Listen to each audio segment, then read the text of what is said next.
এই যে বেগুন আর পাবদা মাছ দুটো ভেজে নিয়েছি। লাউ ডাঁটা আলু বেগুন দিয়ে পাতলা করে পাবদা মাছের ঝোল রান্না হয়ে গেছে। তো লাউ শাকটা তো ভালো মতো বেটে নিয়েছি, আর এবার বাটলেই হয়ে যাবে। এখন আমি রসুন, ভাজা শুকনো লঙ্কা, চিংড়ি মাছটা দিয়ে দিচ্ছি। লাউ পাতাটা বেটে নিয়েছি, এত সুন্দর গন্ধ বেরিয়েছে আর লোভ সামলাতে পারছি না।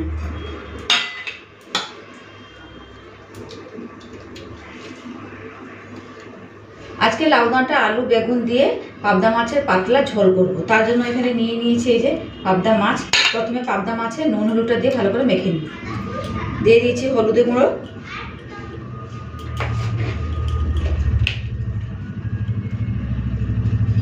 নুনটাও দিয়ে দিলাম, দেবো একটুখানি সর্ষের তেল, ভালো করে মেখে নেব।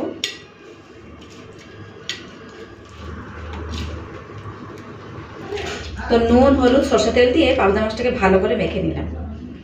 চলুন, সর্ষে তেলটা মেখে নিলাম কেন বলুন তো, পাবদা মাছটা বড় ফাটে, তাই একটুখানি মেখে নিলাম, তা কম ফাটবে। তাও ঢাকা দিয়ে পাবদা মাছটাকে ভেজে নেব।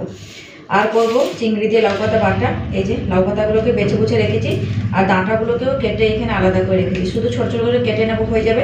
আর লাউ পাতাতে দেওয়ার জন্য এই যে চিংড়ি মাছটাও এখানে রেখেছি। চলুন রান্নাবান্নাগুলো শুরু করি। আশা করছি আজকের ভিডিওটা ভালো লাগবে। মাছ ভাজার জন্য এখানে তেলটা গরম করে নিয়েছি। ভালো করে কিন্তু তেলটা গরম করতে হবে, নাহলে আবার কড়াইতে লেগে যাওয়ার সম্ভাবনা থাকে। চলুন মাছটা ভেজে নিই।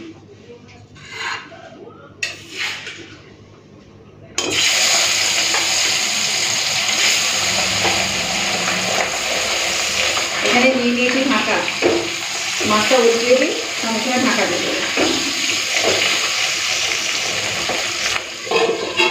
ওদিকে মাছ ভাজাটা হতে হতে আমি এদিকে মাছের ঝোলের জন্য সবজিগুলো কেটে নিই।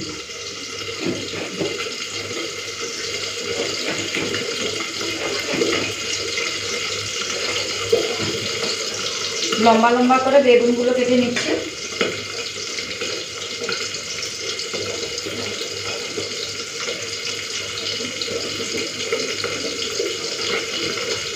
এদিকে পাবদা মাছটা একটু ভাজা হয়ে গেছে, উল্টে দিই।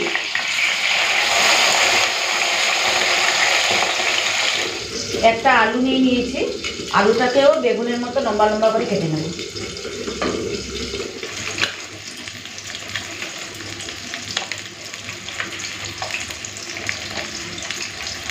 এই সরু সরু করে লম্বা লম্বা করে কেটে নিলাম। এখন দিয়ে দেবো লাউ ডাঁটা। গরম পড়ে গেছে, লাউ ডাঁটা দিয়ে পাতলা ঝোল বানালে ভালো লাগে খেতে। এদিকে কিন্তু পাবদা মাছটা ভাজা হয়ে গেছে, তুলে নিই। সর্ষে তেলটা মেখে দিয়েছিলাম, তার জন্য একদম ফাটেনি, জানেন, শুধু শুধু ঢাকাটা দিলাম। এই যে প্রথমে বেগুনটা একটু লাল করে ভেজে তুলে নেব। আর বেগুনটা তেলে দিয়ে দিয়েছি। এখন দিয়ে দিয়েছি সামান্য একটু নুন।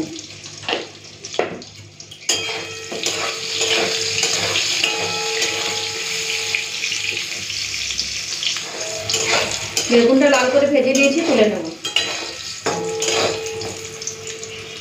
বেগুনটা ভেজে দিলে না মাছের ঝোলটা খেতে ভালো লাগে, তাই প্রথমে বেগুনটা লাল করে ভেজে নিলাম।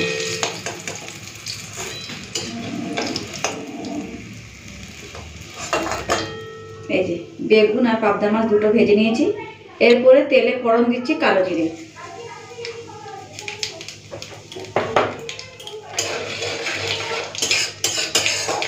ফোড়নটা একটুখানি ভেজে নিলাম, দিয়ে দেবো আলু আর লাউ ডাঁটা।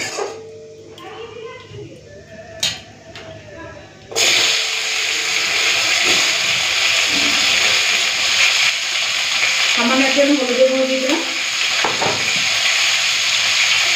দিচ্ছি নুন।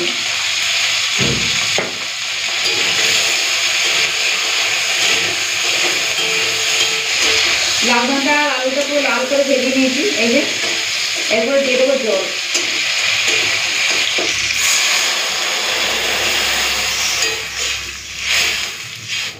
সামান্য একটুখানি হলুদ গুঁড়ো দিলাম, কম হচ্ছিল। আর দিয়ে দেবো নুন আর চিনি, কাঁচা লঙ্কাটা পরে দেবো।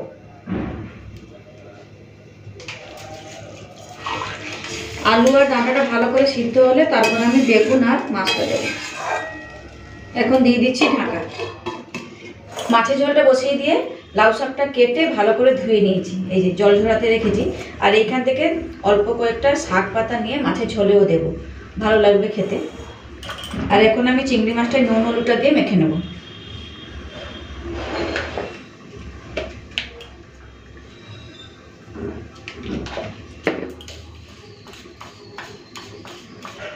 তো এখন ঢাকাটা খুলে নিলাম, আর ডাঁটা আর আলু ভালো মতো সেদ্ধ হয়ে গেছে। এখন আমি দিয়ে দেবো অল্প একটুখানি শাক পাতা।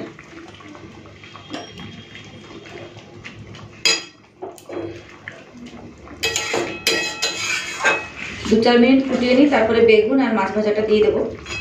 আর এখন আমি দিয়ে দেবো চেরা কাঁচা লঙ্কা। কাঁচা লঙ্কাটা পরে দিলাম, আগে দিয়ে দিলে বেশি ঝাল হয়ে যেত।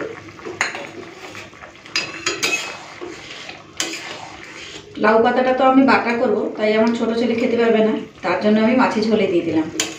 দিয়ে দেবো ভাজা বেগুন।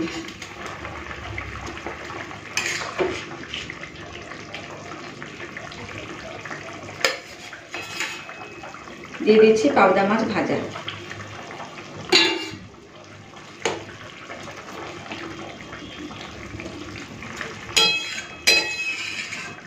এই যে বন্ধুরা, লাউ ডাঁটা আলু বেগুন দিয়ে পাতলা করে পাবদা মাছের ঝোল রান্না হয়ে গেছে। ঢেলে নিচ্ছি।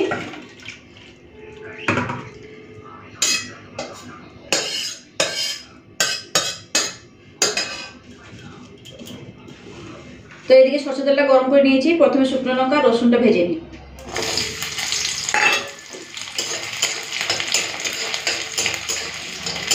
রসুন আর শুকনো লঙ্কাটা পুরো লাল করে ভেজে নিয়েছি, তুলে নিই।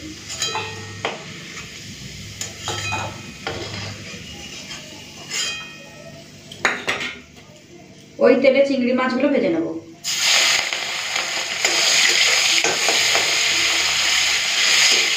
চিংড়ি মাছটা লাল করে ভেজে নিয়েছি।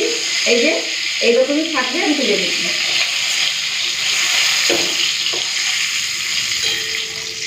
এই যে এখন লাউ শাকটা ভাজবো, তার জন্য দিয়ে দিচ্ছি বেশ কিছুটা কালো জিরে ফোড়ন।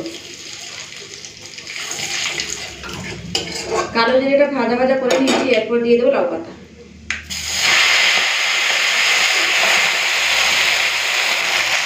দিয়ে দিচ্ছি নুন।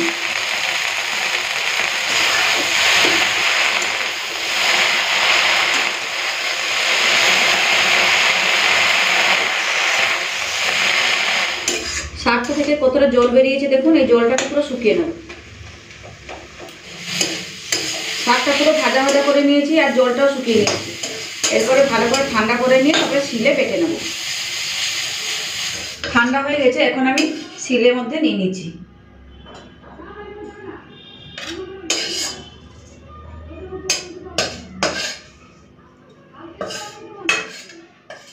এখন আমি লাউ পাতাগুলোকে বেটে নেব।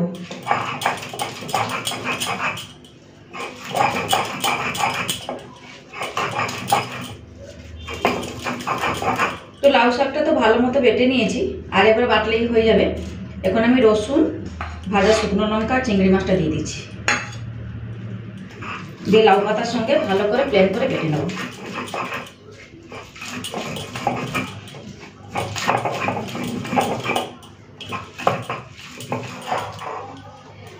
তো চিংড়ি মাছ দিয়ে ভালো করে বেটে নিলাম লাউ পাতাটাকে।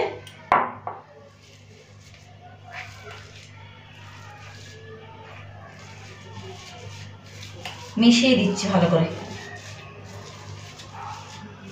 নুনটা একটু কম হচ্ছে, আর একটু দিয়ে দিলাম।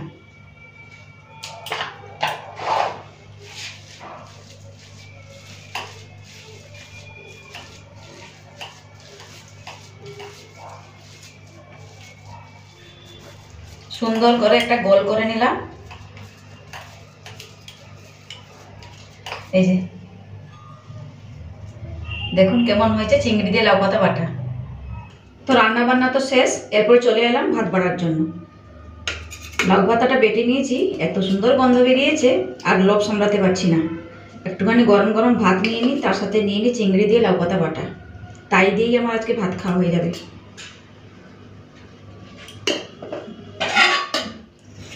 এই যে বন্ধুরা, চিংড়ি দিয়ে লাউ পাতা বাটা নিয়ে নেবো। এতটা তো খেতে পারবো না, অল্প একটুখানি নিচ্ছি। সবার জন্য রেখে দিই, সবাই খাবে। আর এই পাতা বাটাটা সবাই খেতে কিন্তু ভালোবাসে। ভাতের উপরের এইখানে নিয়ে নিলাম। আর নিয়ে নেবো পাবদা মাছের ঝোল। তো লাউ পাতা বাটার উপরে না একটুখানি কাঁচা সর্ষে তেল দিয়ে দিই, খেতে ভালো লাগবে।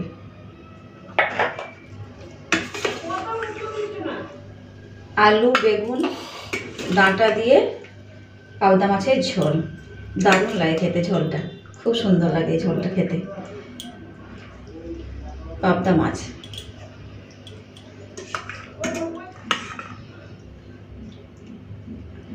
এই যে বন্ধুরা, ডাঁটা দিয়ে মানে লাউ ডাঁটা দিয়ে পাবদা মাছের পাতলা ঝোল, এই গরমে খেতে কিন্তু ভীষণই ভালো লাগে ভাতের সাথে। চলুন, ভাত তো বেড়ে নিয়েছি লাউ পাতা বাটা, যেটা চিংড়ি মাছ দিয়ে করলাম, আর সাথে আছে পাবদা মাছের ঝোল, তাই দিয়েই আজকে ভাত খাওয়া হবে।